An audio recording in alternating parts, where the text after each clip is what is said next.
welcome everybody here, including Jim.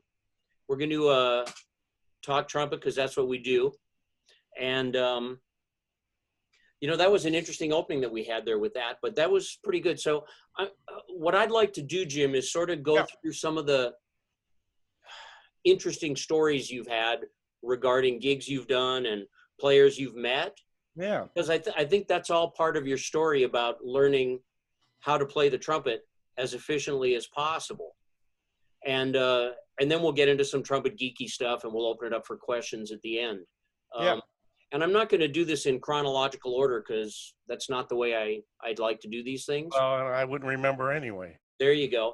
But one of my favorite stories of yours is, if you tell it, is the one when you were playing in your casual band at a wedding and Chris Bodie was playing across the street. Could you tell us that story? Yeah. I was at a place, I can't even think of the name of it now. Anyway, I remember the band. I had a band called Fantasy. It was a 7-8 piece, you know, just normal pop band, played the pop music of the day. We had branched out sometime and did wedding receptions, so we all kind of learned to play some jazz standards and stuff. And at this particular club I played at, they had diners in like the first hour, so we played like dinner music. And then we went into the regular pop stuff, Earth, Wind, and Fire, and funky music and all the stuff that all of us have played over the years. And Chris Bodie, this is right before he hit. He was just coming up pretty popular. He was staying at that hotel and playing a gig across the street at a jazz festival. So I saw him go by and head into the restaurant, and we were playing the dinner stuff. And then by the time he came out of the dinner stuff, he stopped and watched the band for a little bit. We were playing the pop stuff. So he came out, went up and introduced myself. He's a very nice guy. I've only seen him once since then. But he goes, yeah, I was here earlier, man. There was some guy playing a trumpet, really mellow. I said, yeah, that was me. He goes, no, this guy was totally a different, you know, had a different sound and everything. And I just said again, no, I was the only guy who's been here tonight. And I don't think he ever bought it. But I was using the C2J, you know, for the jazz stuff because I didn't really play flugelhorn. And then, of course, I switched to the smaller mouthpiece for the high stuff. But it's not that great of a story. But it is kind of funny when I look back on it now, you know. Well, I think he was a really gracious guy. I mean, a really cool guy. I think it is funny because it also dovetails into, if we go to, was Lip Trip the first CD you did? No, the first one was in 1990. Yes, I'm that old. It was called Some Assembly Required. It came out in 91. That's right. Yeah. And but then Lip Trip had the cut where you play that high G. I was playing it before the meeting started. You play that high G at the end for like 24 seconds or something, and then you go up to a double D at the end. Well, I remember when we were doing that, we were recording that. It was, and the song is called "A Still Nod in the Mirror," and it's really a takeoff on Don Ellis's French Connection. And Don Ellis, if you put "Still Nod in the Mirror," it's Don Ellis. That was not my genius idea. It was Scott Allsbach, who was a producer on that. He wrote all this stuff. It was really one of the first computer, you know, based CDs. He was into that stuff. That would be 1994 or so.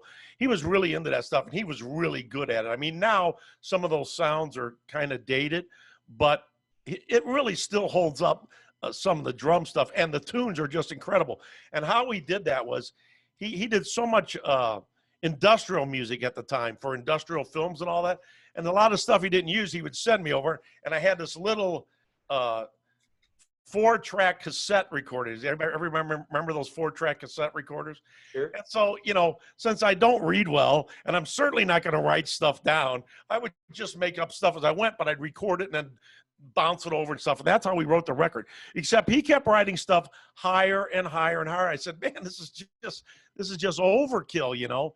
So we were doing that tune. And he goes, man, I think it'd be really cool if you went up to a G and, you know, did the valve thing on it and just hold it as long as you can, and we'll just fade the tune out and let you hold it.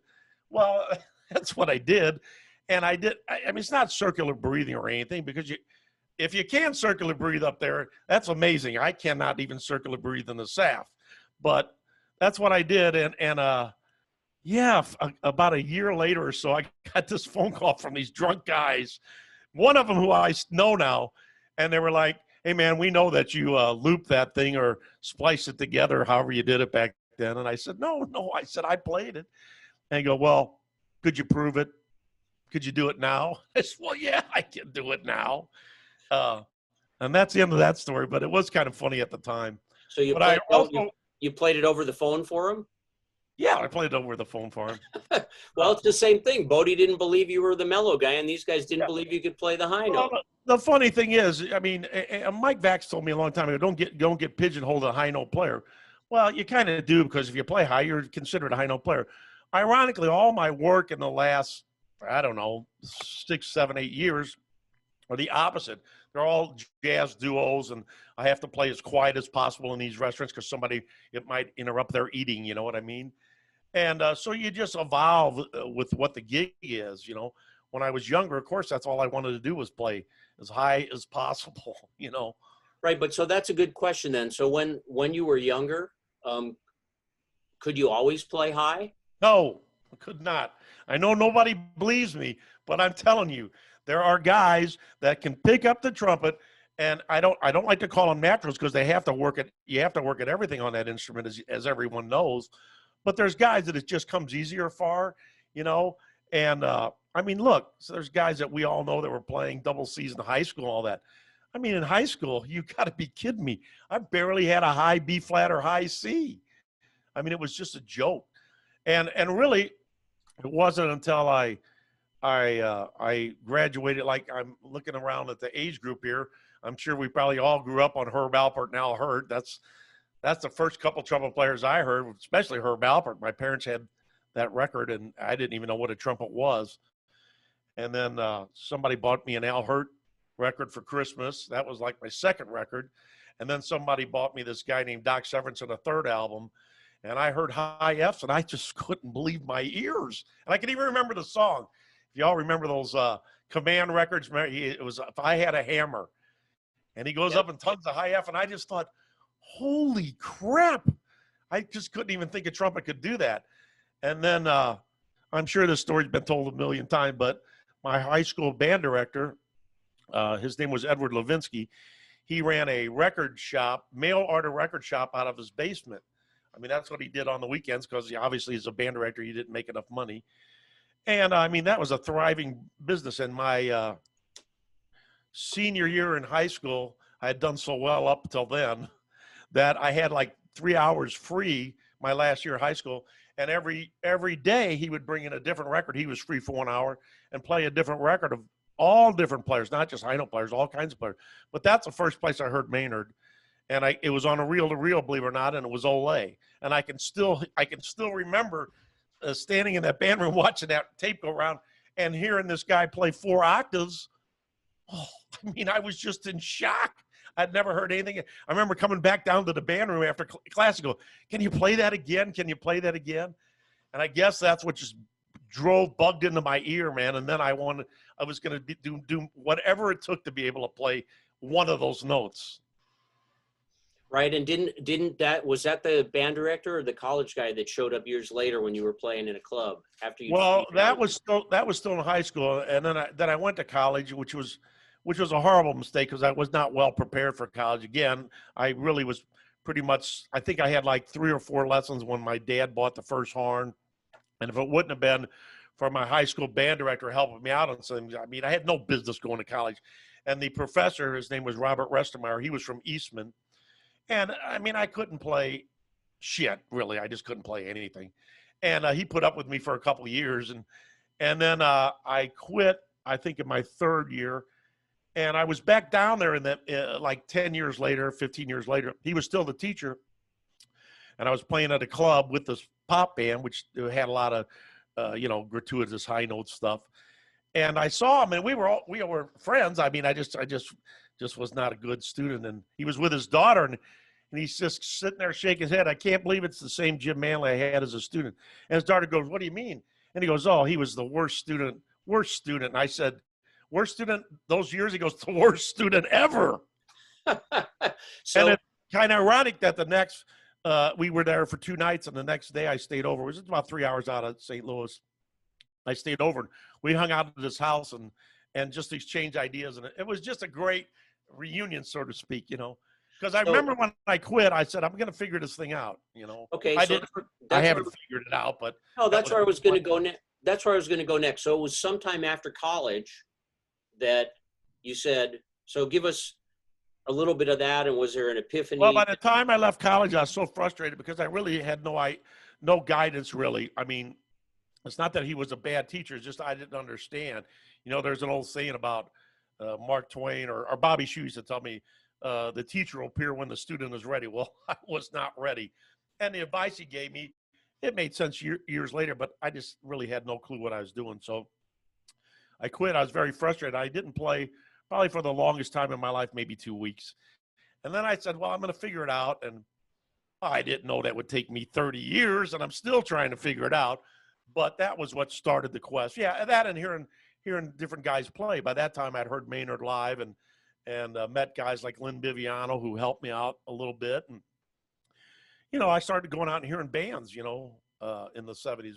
Thank God, looks like looking around, we're all around that age. That those bands were still touring. I mean, Kenton, Basie, Buddy, all those bands were still touring in the 70s. And here you're a kid. You in your mind, you don't think that's ever going to go away. So I got to hear a lot of great stuff. Right. And so if you were coming out of college, if you were a frustrated trumpet player, and you quit for a whole 2 weeks, Yeah. What kept you going? Well, I decided to take some lessons from a fellow in town named Gordon Alt. And back then it was all Claude Gordon stuff. I think he had flown out and studied a couple weeks with Claude and all that. And so I took lessons with him every week and just, you know, tried to understand, figure out what he was telling me. And I just tried a bunch of different stuff. But all the thing about all these method books, it's not that they're wrong or right, or it's what's going to work for you. And probably the best thing you do is just listen to everybody and figure out what works for you. It's a lifetime instrument. I mean, I literally still, I know it's hard to believe, but I literally go to bed thinking, how am I going to play easier tomorrow? That's just that's just how my brain works. And every day I'm down here in this little messy place of mine, just trying to figure out how can I play this thing easier. And I think once you struggle with the trumpet at all, it always is there. I mean, the guys that play really easy and it comes natural to them, they have no idea what the rest of us go through to get to any level. I mean, you know, and now that I'm teaching a lot on Skype and Zoom and even before all this in person, boy, you just see the struggles people have. So I just try to eliminate a bunch of the stuff that was wrong. I may not know what's right, but I know what doesn't work. Let's put it that way. Okay. And so where was it along the way that, so here you wanted to get better, you wanted to figure out, you started taking some lessons from Gordon, is his repair shop still open? No, he's retired. He's doing great, Okay. but he's retired. All right. But so you studied from him and this and that, and you went to hear all these bands and stuff because you enjoyed trumpet. And you're a very people person. I know that you make friends with people and this and that. And at some point you told me that you took a lesson from Cat Anderson. Yeah. Can you tell how that came up and what that was Well, about? I'll tell you how it came up. I heard a Louis. I knew who he was. Once I heard Maynard, I started listening to all the high note players, and I mean, I just couldn't believe what I was hearing. And I heard he was play with the Ice Capades. He was playing with the Ice Capades. I can't remember the girl that was the star of the Ice Capades now, but anyway, he was playing. So being the geeky guy I was, I remember I probably weighed about 120 pounds and had long hair. And I went down to the back of where the Ice Capades was. It was a big building here called the Arena. And I just got there with a Cat Anderson album waiting to meet him because I knew he'd probably get off the bus. And he did. And I went up and introduced myself as a high note geek. And he signed my album cover. And I said, I'm coming to the show, you know, to see the Ice Capades, to hear you play. Well, as it ended up, the director of the Ice Capades at that time, his wife was pregnant or something. And she had to leave, and Cat was the assistant director then, you know. So I don't know if he felt bad, but he couldn't play that night. He had to conduct. So I went up to talk to him afterwards, and he goes, I'll tell you what, just come up to my hotel room, you know, tomorrow at whatever time, you know. And so I did. And I mean, I can still remember it to this day, going in there, and I was already into recording stuff, you know. I'd already had some recordings. This would be about 76 or so, somewhere around there. I'd already had some recordings, so I had a little cassette player with some of my playing where I thought I could play some high notes, which were just really squeaks. But I remember going into his room, and I remember seeing that horn on the bed, which I now know was a Con 38P. And me being the geeky high note trumpet player kid that I was, I just asked him how high he could play. And I'll never forget it because I wish I would have hit the record button on that little recorder. But anyway, he picked up the horn and he literally tongue A in the staff, like ba da da da da, then the next A, then the next A, and then the A above double C. And I can still hear it in my head because what I remember about it was he didn't look like he was doing anything. There was no strain on him. And that was a real eye-opener, man, because I thought, God, when I'm playing, I look like I'm about ready to have a heart attack, you know, in my 20s, trying to play a high F. And this guy's soaring up here on this horn and it looks like nothing. Again, could he tell me how he did it? No. He told me all you have to do is you have to want to do it. And then show me the Cat Anderson, you know, the Whisper G. Everybody knows about the Whisper G, right? Why don't you just tell it real quick? Well, the Whisper G was a thing Cat did where he would take close his teeth and just play the quietest G he could play. Not really play the note, but kind of ghost the note. And so you kind of just let the arrow go around your teeth and go through your lips. And what it does is it makes you so efficient because you're letting all the air go around and your lips surround this little aperture, this little tunnel. And that's how he found out to do it. Again, he told me that when he was in an orphanage, and when he was about 14 or 15, he wanted to get some girls' attention in the front of the band. And he said, I just started playing higher and higher, and I didn't really know how I was doing it. Now, how he figured out the Whisper G, I have no idea. So I did the Whisper G for 2 years, and I had the best Whisper G of anybody in the universe. Did it help me play like Cat Anderson? No. But Okay. now I kind of understand why. It's amazing that he came up with that, honestly. It worked for him. And again, I'm back to everybody's got to find out what works for them. Just because it worked for him doesn't mean, again, if I did the G just like he showed me, I wasn't playing like him in a year or 2 years or never. So. Right, but I know you well enough that, and you've helped me enough with trying to play the trumpet that, first of all, we know that there's no way in a group session like this you're going to be able to give everyone the magic tip. But well, but you do teach lessons, and I encourage anybody to contact Jim if you want lessons. It'll be a great time. It'll change your life. Well, but let me. Yeah. Because you said that was an eye-opening moment that he seems so relaxed. Well, I'll tell you what, here, I'll just show you. I got my horn. Okay. So what I did was I would stand in front of the bathroom mirror and just see what it looked like. And I would try to play the quietest G I could. Like I try to go like this. And by the way, I did put my teeth together like he did.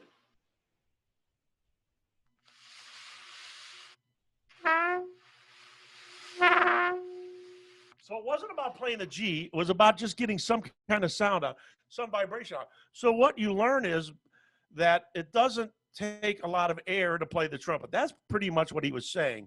And what happened is I would do that. I'd do it for hours. I'd stand there for hours. If I wasn't on the horn, I'd do the mouthpiece. And then all of a sudden, it start doing this.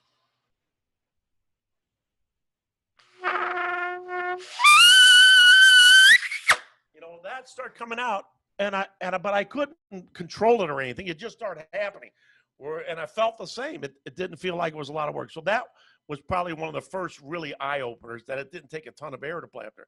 I didn't understand all the muscle control and what also had to go along with it, because the problem with trumpet is, as we all know, we're all trumpet players, it's not one thing. It's millions of things that have to go right for anything to happen on the trumpet correctly. Right. And so at some point, and then you're starting to figure out that you don't have to use a whole lot of air to do this. Right. And was that before or after you met Maynard?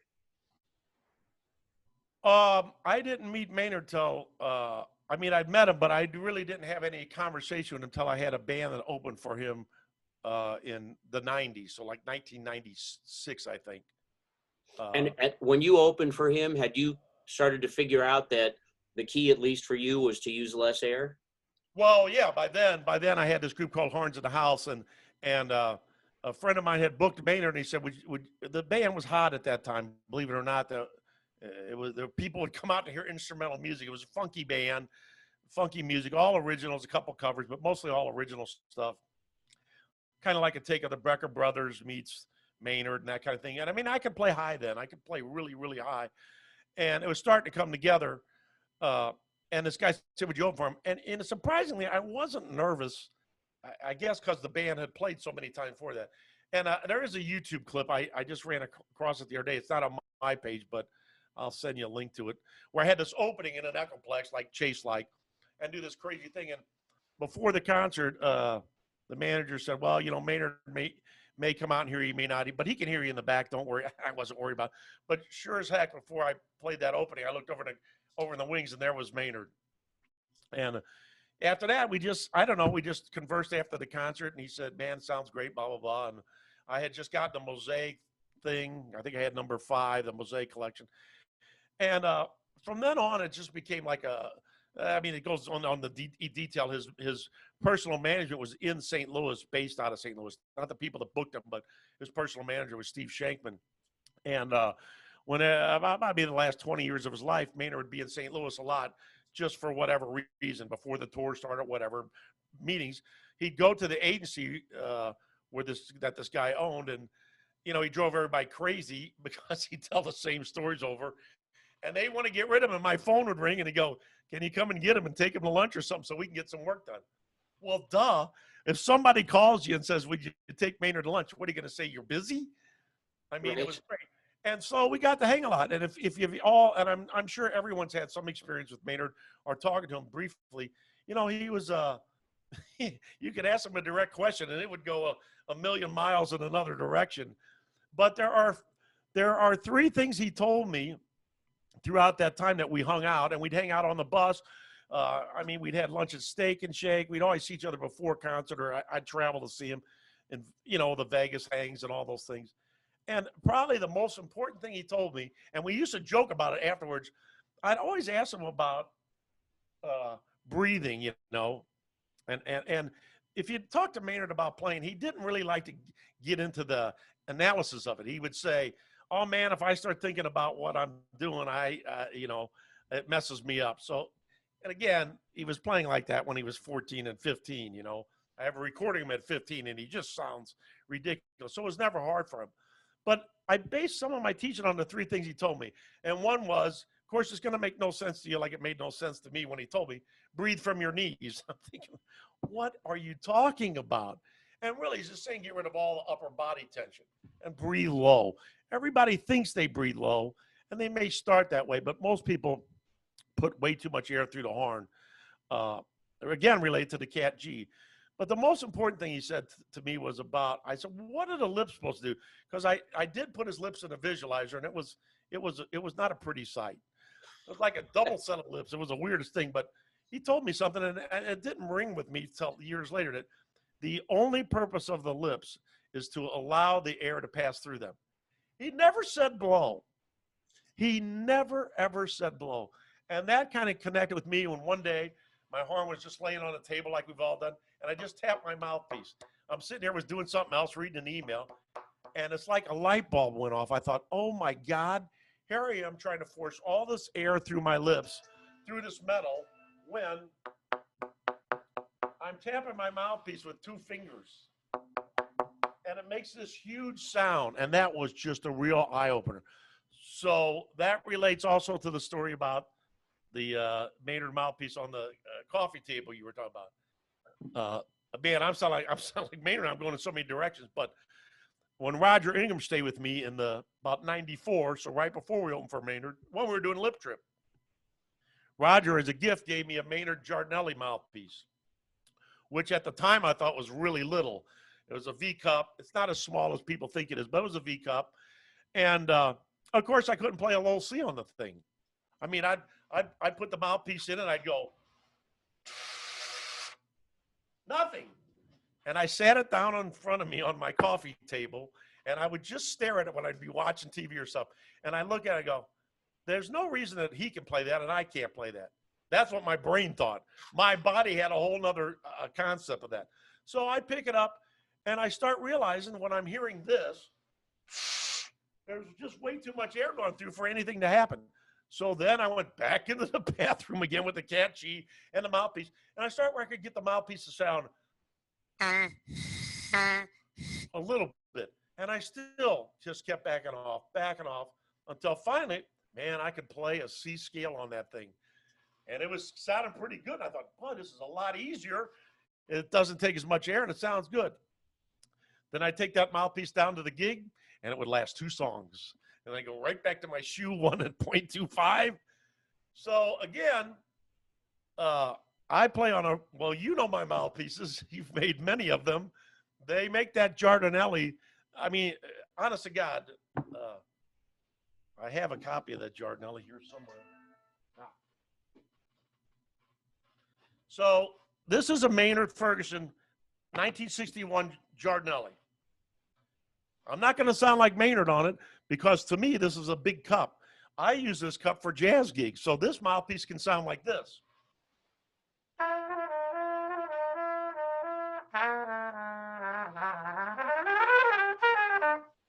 Way far away from Maynard's sound. Again, it's just backing off the air and backing off the air. That I went smaller, I would go smaller and smaller and smaller. And the smaller mouthpieces don't necessarily give you a smaller sound. It's just more efficient. That's what I can say. So when somebody says, well, I've got a 6A4A, I go, dude, that is huge to me. I can't even begin to play that mouthpiece. It doesn't mean your sound will be small. It just means the mouthpiece can make your sound more efficient. This is a really small mouthpiece. This is like the smallest mouthpiece I have.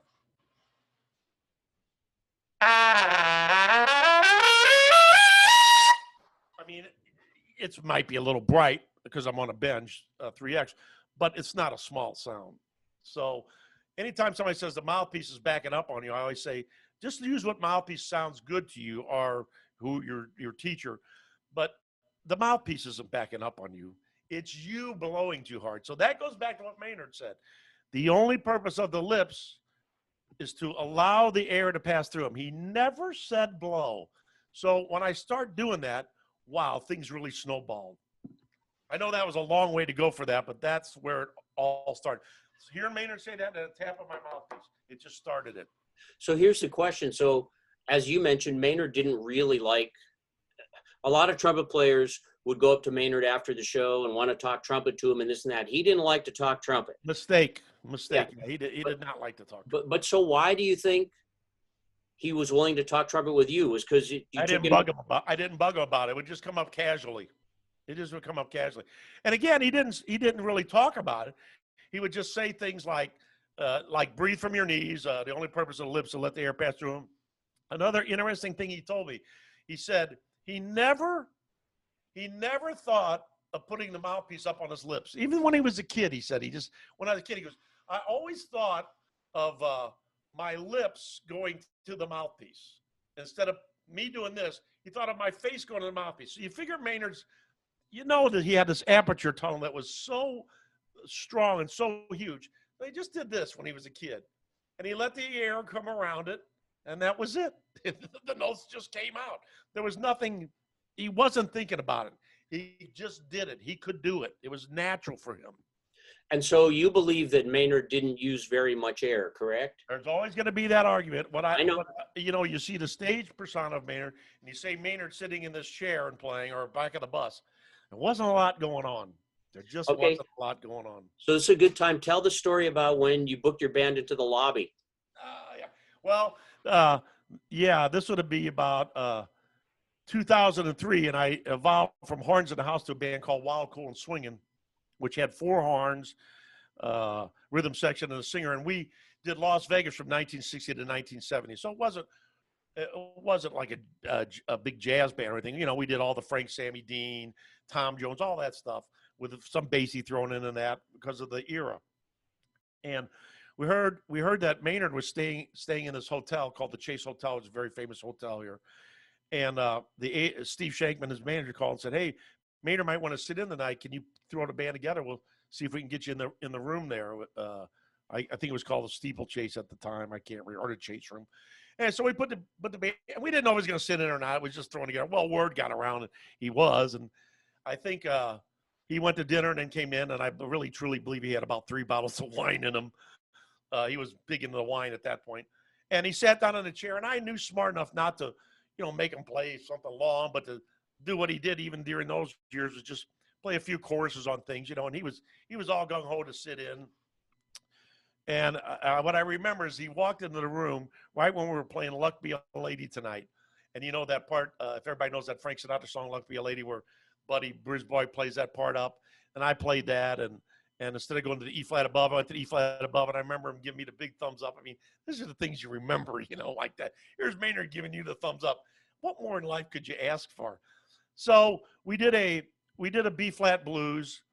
And the other trumpet player, my friend Mark Garcia, came up, and we all had the same basic microphone and the same basic monitor set. Now, look, I heard Maynard sit, in this chair and play, in many places and play.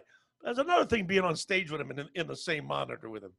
And I'm thinking my sound's pretty good, I'm not an egotistical guy, but I had worked hard to get my sound.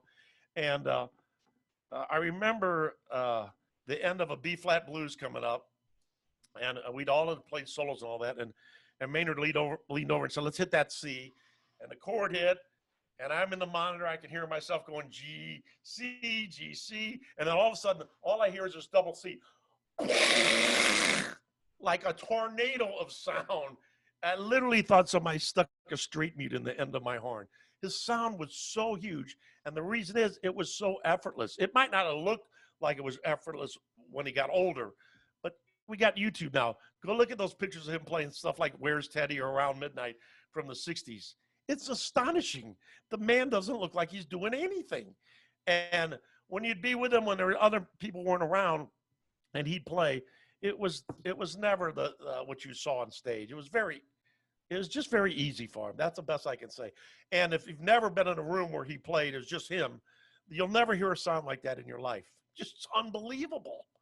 Wasn't there some story about you guys in a van and he just buzzed the mouthpiece or something? Oh, yeah. We were in I think it was Vegas or Phoenix. I can't remember. He didn't want to go when the buses were doing a sound check, so we picked him up in a van. And this also was an eye opener. And this was later. And he said, "Do you mind if I buzz?" The window was down. He goes, "Do you mind if I roll that window up?" So we rolled the window up. "You mind if I buzz the mouthpiece?" His mouthpiece buzz literally sounded like someone playing a trumpet. I'd never heard anything like it.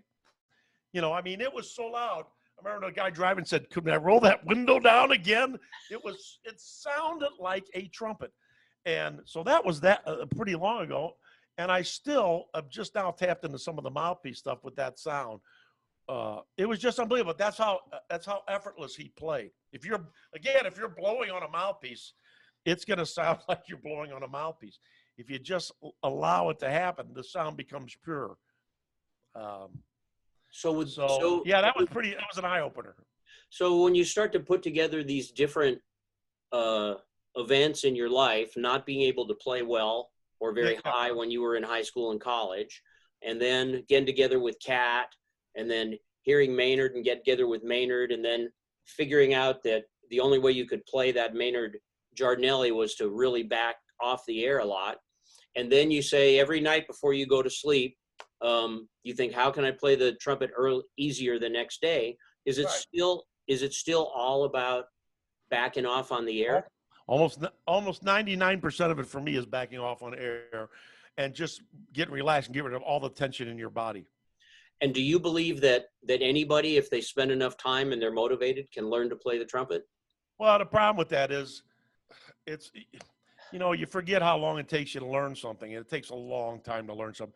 And you really, all you have to do is reprogram the brain. That's all. If you can get accepted and reprogram the brain, what took me so long was to figure out how to explain what I do to someone else. And so I have a series of exercises, and they're not hard, but they make you think. I mean, it helps your brain. That's the best thing I can say. And I do a lot of lead pipe. Everybody's done a lot of it. It's Bill Adams, and everybody's done the lead pipe. But there's something really interesting about the lead pipe that I'll show you. And this is how again, I forget things, but this is how I stumbled onto just letting air go through the lips. I'm going to do what I was taught. I'm going to play a note, and I'm going to buzz it on the mouthpiece and then put it into the tuning slide. Put it into the lead pipe without the tuning slide. And let's listen to the sound.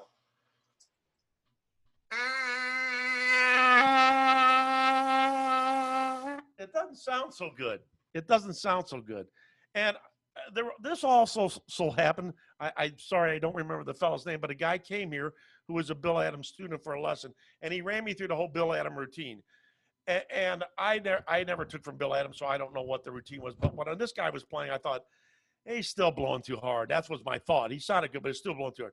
So I don't know. One day I just decided I was just going to let air pass through my lips. Not blow, not this. Just let air pass through my lips like if I was bending a birthday candle.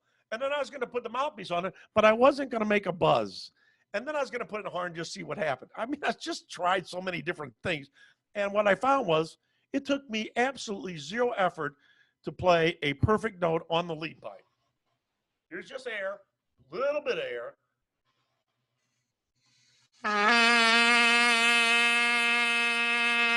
So let's check out those two sounds again. You can hear that just sounds like somebody strangling me. And that's just because there's so much backup and I'm blowing so hard. That's on whatever that note would be, maybe a low C. That's like the easiest note to play in the world. Why do you notice it on here, on the lead pipe instead of the trumpet? Because on the trumpet, people will accept, trumpet players especially, they're notorious for this.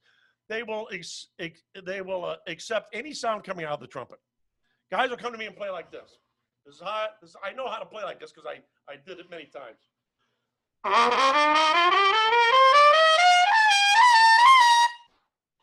Now, that just doesn't sound good. It's all backed up and, you can hear it's all being forced as opposed to playing, again, with just letting air pass through your lips. I'm sure you can hear the difference of those two sounds, even on Zoom. And so was the major difference there the second time you were using much less air? I barely, look, I'm going to show you, right? I mean, you'll have to believe me, but I'm going to let every drop of air out of my body except enough to say hello with.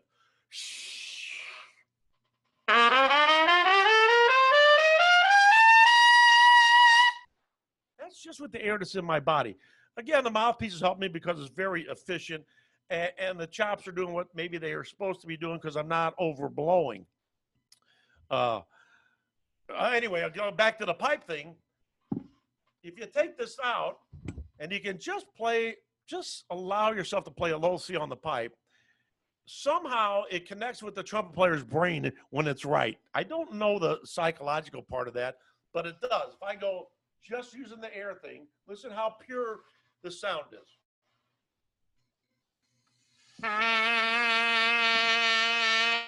So you think, man, I bet if I add a little air to that, it'll sound better.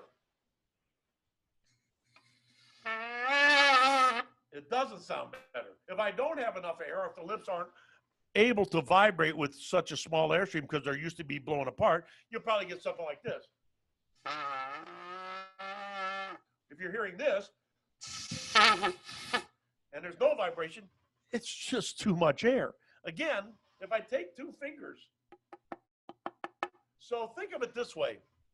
If you look at the cup of your mouthpiece, sometimes things have to go down to a kindergarten level for trumpet players to understand, myself included, mind you. If you were going to take this mouthpiece with this little bitty cup up to your kitchen sink, and your only job was to fill the cup up with water, not all over the place, are you going to turn the faucet on all the way? No. Well, that's what I'm saying here. Your only job is to fill this little cup up with air. That's what, there's no lips happening here. There's no lips happening. There's no blowing. I'm just moving the air that's already in the horn. You're thinking, well, what does that prove? Well, it kind of shows you that maybe you're overblowing a little bit. And maybe you could play every single note on the trumpet or close to every single note on the trumpet with the same airstream and let maybe the aperture tunnel change the notes. It doesn't matter what note I'm on. the action is the same on the pipe. It's all the same.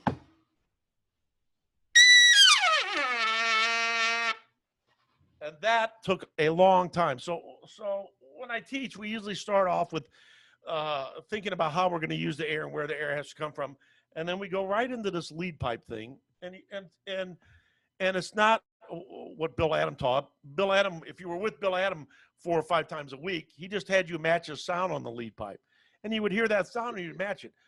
Your trumpet brain will know when it's right. If it doesn't sound right, you're going to know it. If it sounds like this, now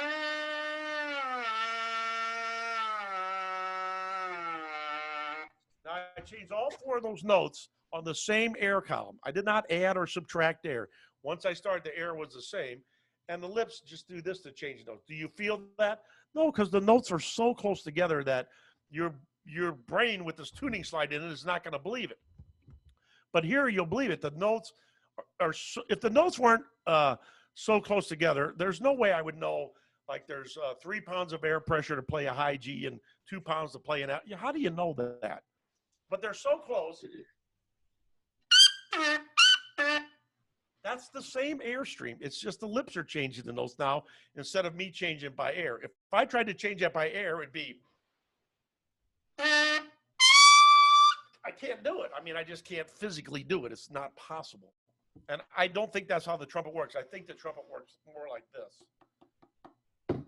Okay, so just this is a good spot. You and I have done some events together, sort of seminars together and stuff. Yeah. And one of the questions that often comes up, or we hear guys in the hallway afterwards saying, "Oh yeah, well that works for him. He's a high note guy, but I play classical music. That's not going to work for me." Yeah, but it will. It'll work for everything. Again, my gigs are not playing high G's, or my gigs are the absolute opposite. And I get hired. A lot of times I have somebody sub for me on my gigs. They'll have to use a mute because they just can't play quiet enough. You know, it's not about high notes or loud. It's really about producing the sound. That's all. Producing the sound easily. And most people blow so hard that the sound is way backed up in the horn, and then they go higher and the sound gets worse and end up blowing harder, which just makes the really bad sound louder. And you become less and less efficient because it all backs up. Okay, and so here you are. You've been playing the trumpet for a lot of years. Men, it should be a lot better than I am, yes. Well, maybe so, but many, many, many years. And here we're all in this weird environment now, but you're still motivated for this thing. Absolutely. Well, why? Why? What's your? Why are you obsessed with the trumpet? I just know I can play it easier. And you just know, all you have to do is go over and record yourself, and that'll give you a good enough reason to have to want to come down here and practice more, or hear somebody play just sounds so great on the trumpet. You think, I need to still do that. I want to do that. So it's really not, I don't have to motivate myself. It's just ingrained in me to come down here and do what I have to do to play, and try to get better, and try to make it easier. So at one point I remember you telling me something like, method books are great, but why not learn how to play the trumpet by playing music and learn music at the same time? Do you still believe in that? I still do. I mean, even though I'm doing a lead pipe exercise, I tell my students, your lead pipe exercise cannot sound like this.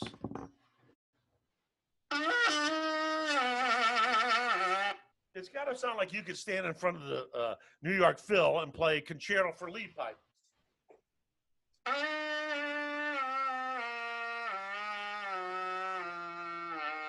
It's got to sound beautiful and musical. That sounds, I can't make that any better. There's nothing in my body, more air, more open, that's going to make it better. And that's the great thing about the lead pipe.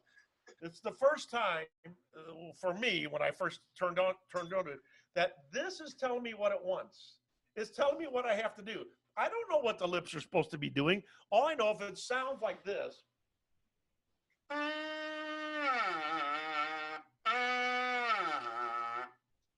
I don't have to do anything. It's telling me. The problem is, I can get a lot of guys doing that on the lead pipe. It takes them a while, but once they get it, when they add this back, something happens to their brain cells. It goes to complete hell. and they end up either playing like they were playing or falling in the trap of blowing against the resistance and just doing what you did on the lead pipe. The problem is, once you add that in, you're adding all this resistance. So in essence, you almost have to back off a little more or find some way to resolve to just lay against that resistance instead of blow it, so that when you go to play, here's from the pedals, it's all the same.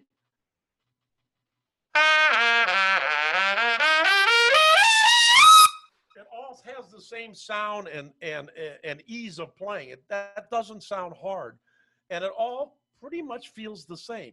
But you learn it from the lead pipe first. You're not going to do the lead pipe in a week and then pick up the horn and be playing 2-octave arpeggios up to Fs. And I don't know what made me do it on the lead pipe many years ago. Is I was taught the Claude Gordon method, and that didn't get me anywhere because I could not understand why the pedal tone would come out. I sat on the edge of a couch for 3 years trying to play a pedal C. I could never get it out. It would not come out. I couldn't figure it out. And still, I just heard that maybe it was a little too much air, and that's what was stopping the note from coming. So I backed off, man.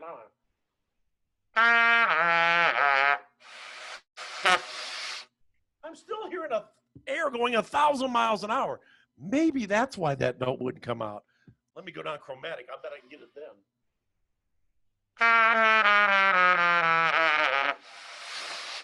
Same thing. And I said, it's just got to be too much air coming up. And I just decided, I saw that I'm sure everybody's seen it on YouTube now, but that Rafael Mendez thing where he plays Mexican hat dance in one breath. And right before, somewhere in that film, he says it should take no more air to play the trumpet than it does to have this conversation. Duh! It's right there. So I start thinking, all right, I'm yelling at the trumpet. Maybe I just ought to have a nice little chat. And then I don't want to tell you how long it took me because it's very embarrassing. But eventually I could go down from low C to the chromatics by just slowing the air down. And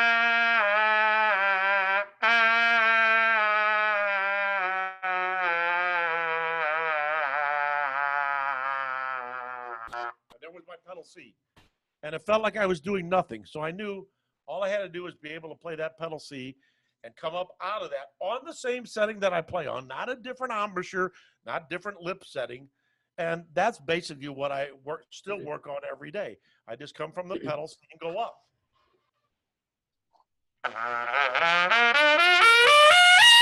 So it all feels the same. And if I try to add air to that, this is what happens. I'll get the pedal C right first. It doesn't work. See, it just doesn't work for me because it's become very efficient. That's what I think we all want to do, is become very efficient. You don't have to play lead and sound like that. You can play pretty. You can play anything. You can play classical. You can play ballads, but the feeling is the same. Okay, so one of the questions, I'm getting a few questions here via text, is what about, is it necessary to practice every day? Do you take time off? Is it okay to take a few days off and take your wife on a vacation? I mean, yeah, you can take your wife on vacation, but you better be prepared to pay hell if you don't have that trumpet on your face at least 6 days a week. That's me. I mean, I know guys that can put it away and not play. You and I both know James Morrison. He doesn't practice. For me, I usually take one day. I'll take a lot of Sundays off. And sometimes maybe I only play an hour a day. Sometimes I play less. It just depends on my gig schedule, which there are none now. But I think the motivation for me is it's all muscle memory. And in order to do it correctly, you have to do it millions of times, not thousands, millions of times the right way. A million times I play. People go, can you pick up the horn and play a double C? I said, well, yes, not by some magic trick. It's because I've done it a million times from the pedal C on up, so it's all connected. And that's the only way it comes. It'd be like if you were a bodybuilder that expected to look like a bodybuilder and not go to the gym. It's not going to happen. You'll come to some plateau in your playing unless you just keep going and going. And even if you can play from pedal C, then you put on a Clifford Brown record, oh my God, now I got to do that. I mean, it's just endless. It's completely endless. What I teach is not music, not how to play music, but how the instrument works, I guess. That's what my lessons basically are. The And guys that so, are struggling with the instrument. and so there were a number of times where you and I were hanging out, like in Las Vegas or someplace, or hanging out Yeah. in St. Louis, and we were going to the library and studying up on very important things and this and that. And so Yes. you didn't have time to do this big warm up, Right. and you went to the gig, and the first note was the first note of the gig, and you played terrific. Well, yeah. So I mean, it's not that I have a particular warm up I go through every day. It's that I'm always just trying to improve on what I did the day before, or trying to play more efficiently. Whether it's Clark studies or anything, or music, or if I got to learn a part or I got to learn a tune, I'm always going to approach it with the idea that this is how I'm going to play, and not blow. I mean, that's about as pure a sound as I can get out of a trumpet.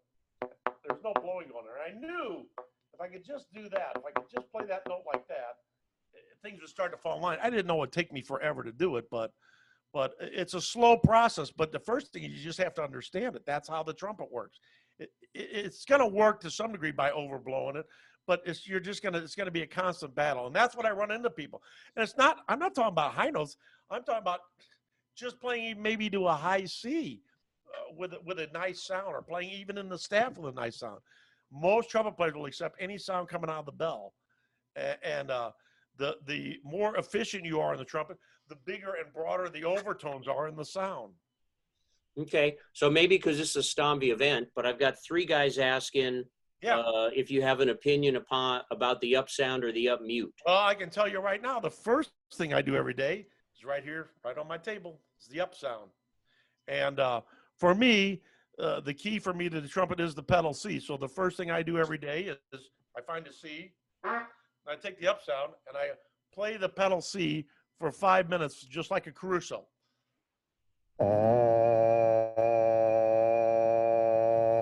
Why do I use up sound? Now, this I can tell you from my own personal experience in experimenting. I've done 3 days on the up sound with it on my mouthpiece buzzing, and 3 days without using the up sound on my mouthpiece, just a plain mouthpiece buzz. And there's no doubt that the resistance of this handy tool, because I can annoy my girlfriend with it while we're watching TV, helps you a lot, as opposed to just plain mouthpiece buzzing, because of the resistance factor. And the other thing about the up sound is it doesn't lie to you when things are wrong. And if you start overblowing on the up sound, you're going to hear it. It's going to sound like this. The notes are just going to disappear. It's going to be, you can't figure out anything. Man, it's just closing down on me. Again, it's not closing down on you. It's you setting too much information. It should be the same, just the same thing you're doing here. And there's a lot to be said for mouthpiece buzzing in a piece like this, because it almost trains you to play easier. It's much harder than playing this, honest to God. This is much harder.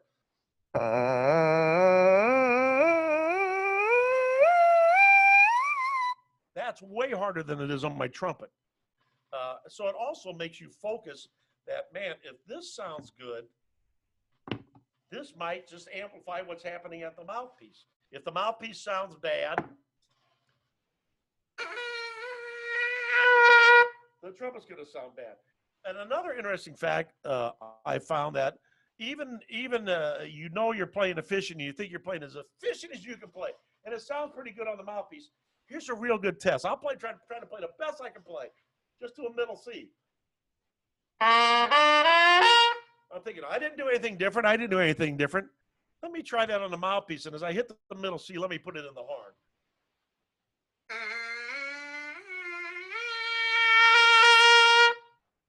It's better the second way. So something happens. So there's something, to me, valid about mouthpiece buzzing and using some resistance on it.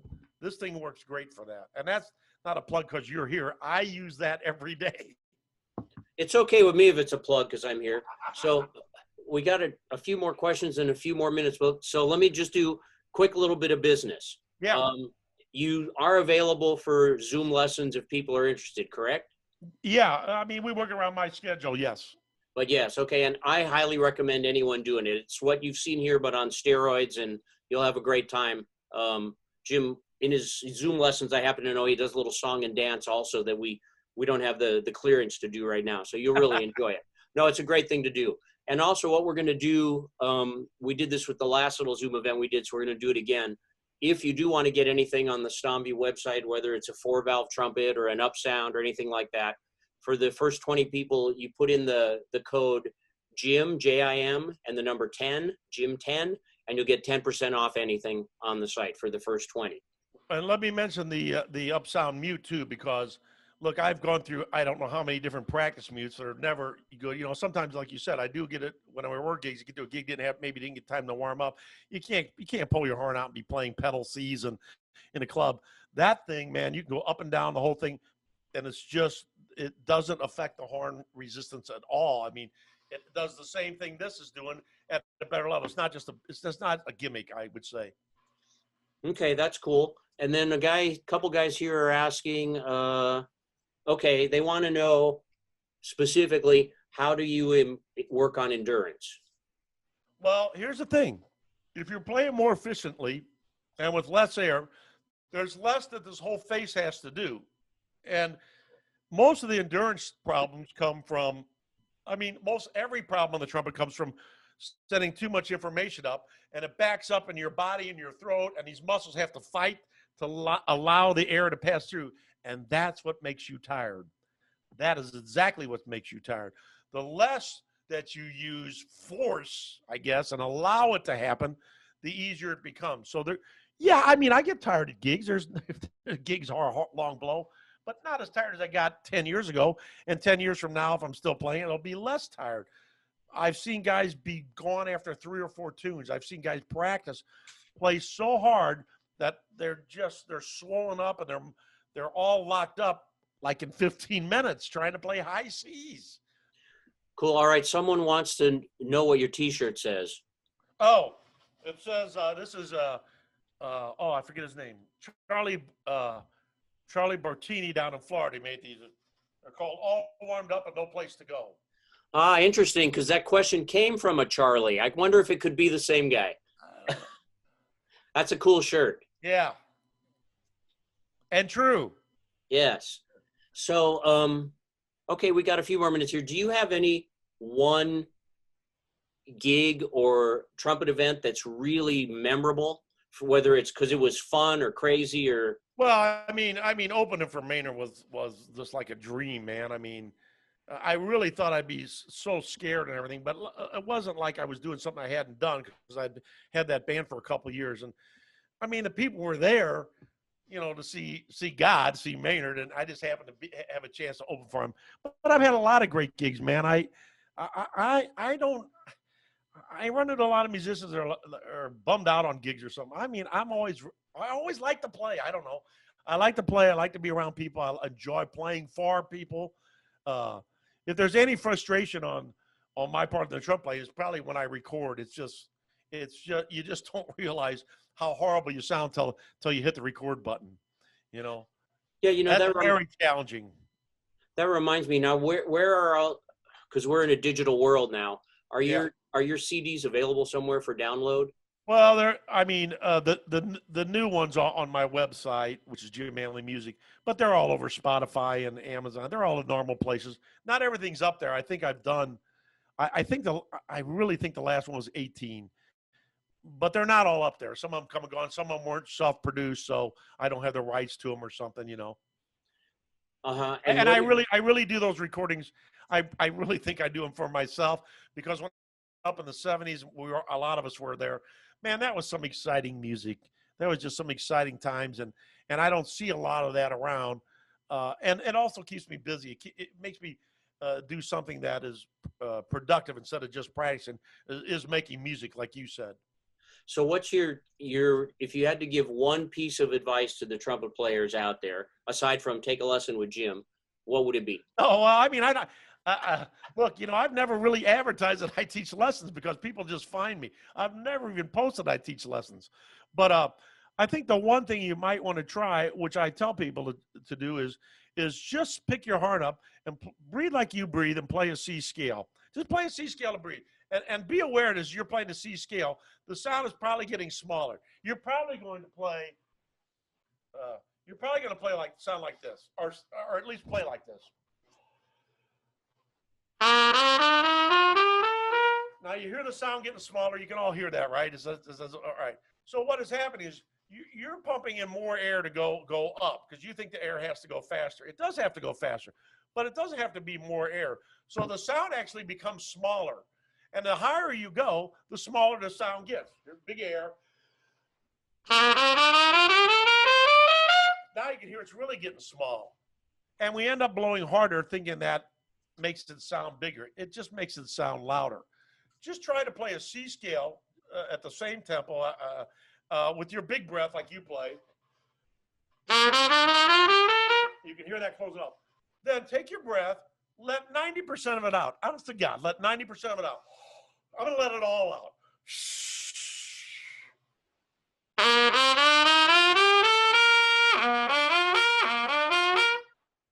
That's a huge difference because, again, that's how the trumpet works.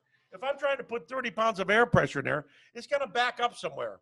If I'm just setting up what it needs, it works a lot easier. I am sure you can hear the difference even on Zoom. I know my students can hear the difference. Just try that, and it should be a little like eye-opener that maybe I'm just blowing a little too hard. And I know what your brain's thinking about. Yeah, but what if I go high? It's got to take a ton of air. Shh, let no air out again.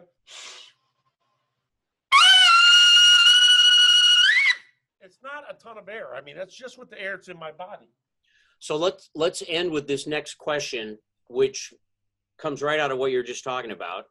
And if the main key to all of this is being relaxed and not having a bunch of tension, and part of that is if you use the right amount of air, you're not going to have so much tension. But the next question that everybody asks, and I'm seeing it right here, is so that's great, but how do you stay relaxed when you get above the staff?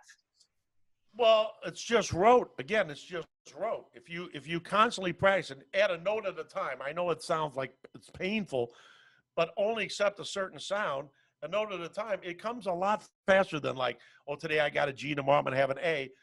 After a while, it starts snowballing into effect where every note sounds the same, and you're playing every note with the least amount of effort possible, if that makes sense. And then the lips come around the air and allow what's supposed to happen. Again, the lead pipe will tell you. The lead pipe won't lie to you. And it's too much to explain in one answer. It's not one thing. It's a bunch of things. But it has to come from the breathing first.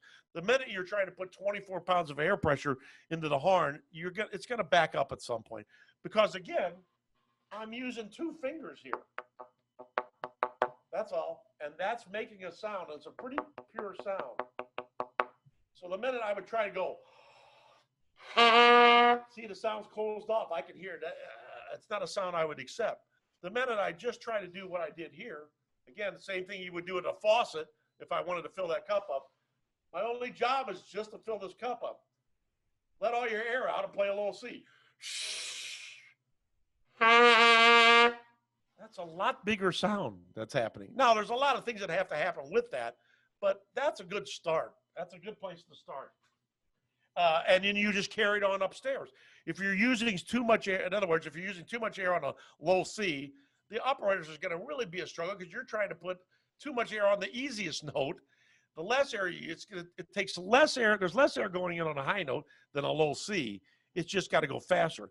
The lips can help with that by making this tunnel and the air go through the tunnel. Does that all make sense to everybody?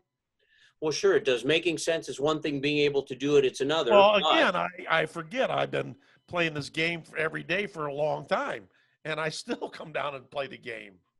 You know? Okay. Well, thank you so much for doing this. And thanks to everybody here for letting me ramble for an hour. I told you that's what it would be. No, it was terrific. And maybe we'll do another one in the future, but we're all hoping that soon we can see everyone in person and play gigs and have a great time. Yeah. But thanks a bunch, and we'll talk to you soon. See everybody later.